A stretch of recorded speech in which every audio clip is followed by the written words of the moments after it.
pledge myself to a new deal for the American people. The New Deal was a result of the Great Depression, America's worst economic crisis. It produced unprecedented bank failures, unemployment, and the collapse of industry and agriculture.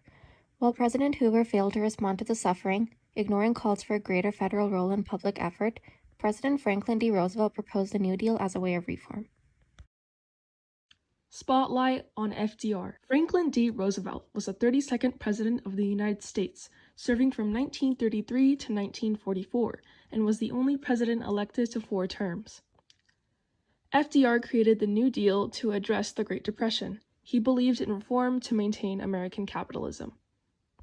The New Deal was a series of improvised programs and projects from 1933 to 1936 aiming to restore America's prosperity during the Great Depression. The various programs fell under 3 main categories: relief for the jobless, recovery of the economy, and reform of the financial system to prevent another depression. The Civilian Conservation Corps, or CCC, was a work relief program that employed millions of young men between the ages of 18 to 25 in protecting and conserving the nation's natural resources. Considered one of FDR's most successful New Deal programs, the CCC planted over 3 billion trees and helped shape the modern national and state park systems we enjoy today. The Federal Emergency Relief Administration, FERA, was a granting agency authorized to distribute federal aid to the states for relief.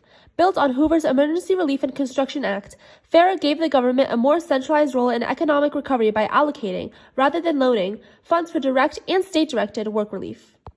The Agricultural Adjustment Administration, also known as the AAA, provided immediate relief to the nation's farmers during the Great Depression by incorporating subsidy and establishing parity prices for essential farm goods.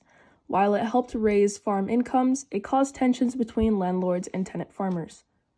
Dude, you're supposed to share the payment with me, not spend it on an expensive tractor. I didn't spend your payment. Oh, really? What's that? Nothing. The Tennessee Valley Authority, also known as the TVA, is a federal regional planning agency established to promote conservation, produce electrical power, and encourage economic development in 7 southern states. This included building dams and power plants and producing cheap fertilizer. The National Industrial Reserve Act was America's attempt at a systematic plan for economic recovery, allowing self-governing of industries. The National Recovery Administration was created to oversee this process, but was ultimately unsuccessful as big businesses dominated and the NRA faced significant opposition. The New Deal failed to promote full-scale economic recovery, but it redefined the role of the federal government and helped restore a state of security. It improved the lives of those suffering from the Depression and laid the foundation for involvement in economic and social affairs.